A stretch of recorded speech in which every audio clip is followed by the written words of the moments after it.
Thanks for joining Sales with Suli, a mom of three who spent the last 12 summers knocking doors. Welcome to my podcast where I talk about all things women, the ups and downs of my journey, and what it takes to find success on and off the doors. Enjoy this episode.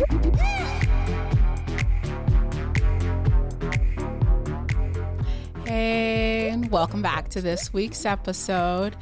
I've been kind of thinking about this topic as I've been in and out of blitzes and just being around a lot of men in this space. I kind of want to talk about how do we create change in a space like where we as women are few and in between, but while uplifting those men who are creating space for us and are also uplifting us at the same time as well. And after having conversations with several team leaders and just even like reps on my own personal team and in my company and things like that, and listening to some of the guys who feel like they have to walk around eggshells around us. And I know for me that doesn't sound inviting. Like, I want to be able to help create the change in the space that we're all looking for. I know a lot of us women, want the leaders to be more, pro-feminine. I know a lot of us want the men to be able to be inclusive and have prizes geared towards women. I know a lot of us women would love to have guys have less conversations that are sexist and things like that. And I look back to like my first few years in the door-to-door space and how I was just super blunt, super open. And I look back now and men could choose to be offended by the things that I've said, by the things that I have done. And for the most part, it's just going to be a lot easier for the men to kind of let things roll off their shoulders and just move on to the next thing. But a lot of times we as women, we kind of hold on to things a little bit longer than the men. We kind of dwell and sit in our emotions. We've kind of like critique like how we felt about this, that, and the other.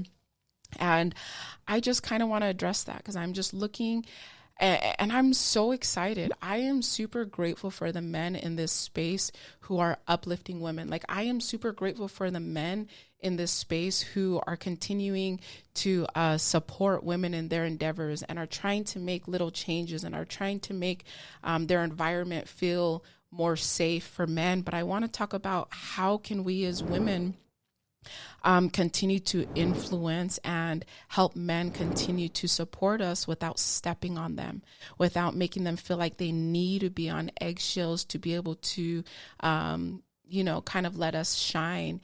And I just want to shout out to a lot of those men out there who are making like some of those changes. I know a lot of men over there at Grit are just doing so many awesome things for women, as far as like, I know that they're doing like a women's retreats. Like, they get like gear and stuff that are just suitable for women. And, you have like Danny Pessy and Taylor, who are always just like uplifting like women and shouting them out. And then I have like plenty of my leaders, like where I'm at, who are involved in women's retreats and who are just always inviting and trying to like find ways to be able to implement women in all aspects of the door-to-door space. And so I want to make sure that we're not neglecting the little changes that are happening, because I am far away from a lot of the different spaces that are happening as far as like alarms, internet, pest control, and things like that. But I'm seeing it and I'm hearing it as some of you women are reaching out and just expressing the type of gratitude for the male leaders and the male reps on your team. And so for me, I kind of want to just talk about what is it that we as women can do? Like, what are some tips? And I'd love for any of you women out there, after listening to this episode, if you have any suggestions on how we can show gratitude while still being able to create change in this space. And someone had asked me a few weeks ago, like, what is it that I am doing? Like, how is it that I plan to create change? Like, how is it that I plan to be able to let men know that these are the types of things that we need. And I think I look back to my marriage and my husband is one of the sweetest men on the planet. And he's just a little bit oblivious too, to like, he needs to be told straight up. Like if something hurt his feelings, like because his intentions are just super pure, that he is just like, just let me know that that was something that like hurt your feelings. Like, oh, I didn't know that you were offended by that. And I have taken the same concept and I want to apply it to the men in our space. If we are offended, ladies, if we have any ideas or if we have any suggestions, some of the men that we're around have the best intentions, but they just didn't know. They didn't know that they hurt our feelings. They didn't know that they had crossed a boundary. They didn't know that something that they said, just kind of like hit us the wrong way. The only way that they're going to know is if we choose to stand up and just take them aside privately, personally, with respect, and let them know the things and the changes that we're wanting to see within our own teams, within our car groups, within our own companies. Like it's going to start with us. But the biggest way, and I want any man who listens to this episode, I want you to hold me accountable to this year. But what I want to do and how I'm going to honor the men while still wanting to be able to create change in this space is by example. Like I want to reach out to those of you men out there who are creating change, those of you men who are uplifting women, and just show gratitude. I know that the only way that I'm going to be able to help bring change into this space is just starting by example. And I know that it's a lot easier for us to be able to complain. It's a lot easier for us to moan and bring up the things that are not happening in our teams, in our companies. It's going to be a lot harder for us to lead by example, but that's what I want to be held accountable to this year. I want to be able to be held accountable to just being an example.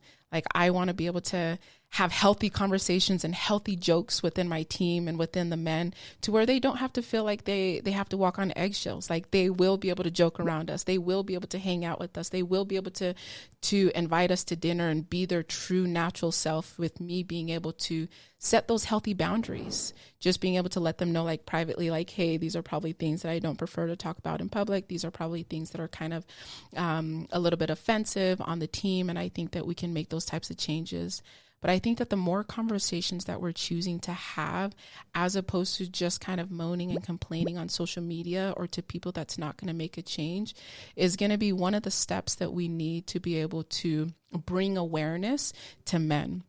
And again, I just want to thank all of you men out there who are making those little steps and big steps. Even in the company that I'm working with, it's kind of fun to see the conversations and kind of see where these guys have gone since I've been there. Like kind of like, hey, Suli, like these are some of like the ideas that we're having as far as like prizes. So to be able to have the CSO, to be able to have like our lead trainers and our male closers reach out and say like, hey, Suli, what are some ways that we can be more inviting to women?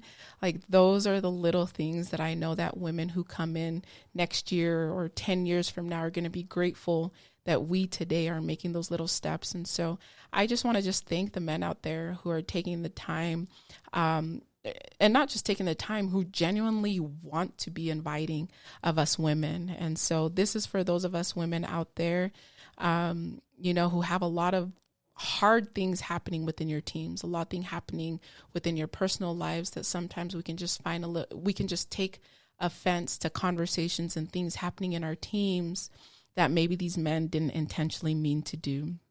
So my challenge for myself, the rest of this year, is being an example to the men. Like I am going to be the example to them in thanking them and showing gratitude for the conversations that they are having in front of me. I am going to be reaching out and just thanking the men for the type of incentives and things that they're trying to do to just literally be inclusive of women. And for me, I need to change my conversations, the way that I talk to men, the way that I talk about men, the way that I address men. It's going to start with me too.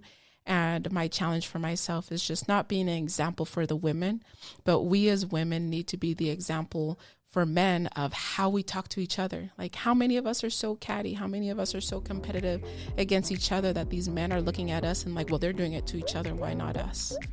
So again, it's going to start with us, ladies. Like, be the type of example that we want to be to each other first, so that the men can come around and follow as well. Thanks for taking the time to tune in. If I've added any kind of value to your thoughts on knocking doors, please share this podcast with another female rep. Until next time, know that you are capable, you are valued, and most importantly, you are enough.